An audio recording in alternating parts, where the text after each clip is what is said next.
Ernest Muçi u kthye në fenomen te Trabzonspori për kontributin e jashtëzakonshëm që nga fundi muajit nëntor. Plot 10 gola shënoi mesfushori me tipare sulmuese, ndërsa Trabzonspori mbetet në garë për titullin kampion. Dhe pse ishte lojtari më në formë, trajneri Silvinho i dha vetëm disa minuta në fundin e ndeshjes me Polonisë. Peng mbetet nëse Muçi do t'i besohi më tepër, ndërsa tashmë është vonë. Në Turqi kanë publikuar një video me të gjithë golat e Muçit në kampionat. Çfarë bie në sy është se lojtari i Shqipërisë nuk di të shënojë gola normal. Deri tani në Turqi janë luajtur 27 javë, teksa Muçi ka 23 paraqitje me Trabzonspori. Gjatë kësaj kohe janë 10 gola të shënuar dhe 4 të tjerë të asistuar, me Muçin si titullar në 19 ndeshje. Ernest Muçi pritej si titullar në fushë për Trabzonsporin ndaj Galatasarayit, me informacionet e raportuara nga Turqia deri dje. Sot, çdo gjë është vendosur në dyshim, pasi Muçi nuk është stërvitur me ekipin.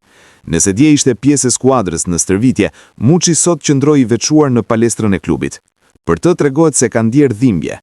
Ndeshja do të luhet nesër, më 4 prill, prej orës 19.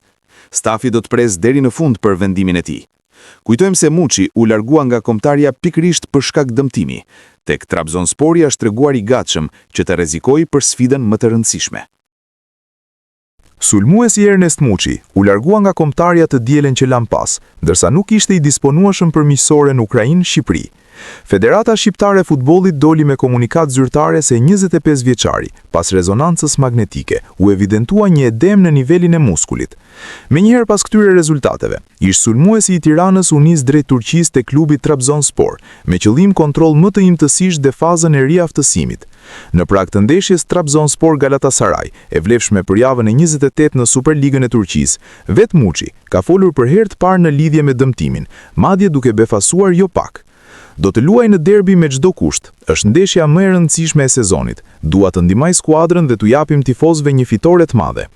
Kjo deklarat nga shqiptari bën me krah tifozët e skuadrës nga Trabzoni. Diferenca mes ekipeve në fjalë është 4 pikë dhe një fitore e mundshme nga skuadra e Fatih Teke do hapte llogaritë e titullit. Për sa i takon Ernest Muçit e Shqipëria, edhe pse ai u thirr me bujë, luajti vetëm 8 minuta kundër Polonisë, ndërsa nuk mundi të ndryshonte rrjedhën e ndeshjes, e pasuar me eliminimin nga play-offi i Kupës së Botës. Ernest Muçi është në dispozicion të Trabzonsporit, ndërsa në Prag është ndeshja me Galatasarayin.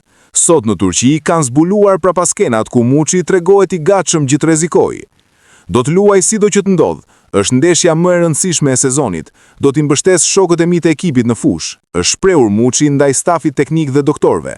Kujtojmë se FSH njoftoi largimin e Muçit për shkak dëmtimi nga kombëtarja, ndërsa po përgatitej sfida me Ukrainën. Te Trabzonspori nuk dëshiron që të humbas takimin kundër kryesuesve të Superligës turke.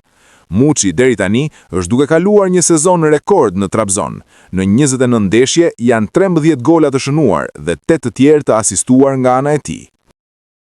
Trajneri kombëtar Silvinho është faqur para mediave në fund të ndeshjes miqësore që Shqipëria humbi 1-0 përballë Ukrainës. Duhet jemi sinqert, ishte e vështirë që të reagonim pas humbjes ndaj Polonisë. Imagjinoni që kishim mundësinë vetme në jetë, si shtet e federat që të shkonim në botror. Ishte hera e parë për ne. Pritshmëria ishte shumë e lartë, po luanim 100% dhe më shumë ndaj Polonisë. Kishim edhe një pjesë të ndeshjes në dorën tonë. Në fund të ndeshjes ishte e vështirë ta pranonim. Ishte e vështirë të punonim në ekip dhe mundësia të reagonim, të vinim e luanim këtu ndaj një ekipi të mirë si Ukraina, me lojtarë të mirë. Ky është një ekip i pabesueshëm. E kam parë ndeshjen ndaj Suedisë, mund ta shija sa shumë lojtarë të mirë kishit bërë. Pastaj kur flet për futbollin, e pson 3 gola, je jashtë. Por duke menduar për ekipin tonë ishte shumë e vështirë. Ne kemi shpenzuar shumë energji që të vinim këtu, dhe u munduam të bënim mirë në mendjen tonë. Nuk rikuperuam mirë të them të drejtën, nëse flitet për aspektin mendor. Thash që do jemi kënaqur nëse fitoj? Nëse fiton ndeshjen je, nëse jo, padyshim jo. Edhe paraqitja ishte vështirë, që të rikuperonim lojtarët nga ana mendore. E provuam të gjithë, edhe federata. Për ne është shumë e vështirë, është një kundërshtar i vështirë, por kur je këtu, në play-off, mund ta imagjinosh që mund të shkosh para. Nuk ja dolëm. Polonia ishte rezultati vështirë, e përsërit se si përfundoi ndeshja. Ishte e vështirë të menaxhonim edhe 28-30 minutat e fundit. Nuk kam çfarë të them. Jam i mërzitur. Urime Ukrainës. Shihemi herën tjetër. Miqësoria me Ukrainën? Kur më pyesni, po mendoj se ju e dini përgjigjen time. Po bëj shaka. E kuptoj pyetjen tuaj shumë qartë. Besoj se e dini përgjigjen time. Është e vështirë për të dyja skuadrat, po flas për një ndeshje me Ukrainën. 5 ditë më parë po luanit në nivele të larta, për qëndrimi dhe taktikisht, dhe të gjithë lojtarët po prisnin për atë ndeshje që ishte 5 ditë më parë. Është e vështirë për të dyja skuadrat. Sigurisht që Ukraina luajti shumë më mirë se ne sot, kanë kualitet të mrekullueshëm. Keni lojtarë që luajnë te PSG, Benfica, Guignon, Bournemouth, Everton, shumë lojtarë të mirë. Ishte e vështirë për ne. Le të shkojmë te pika që po më pyet. Ishte shumë e vështirë.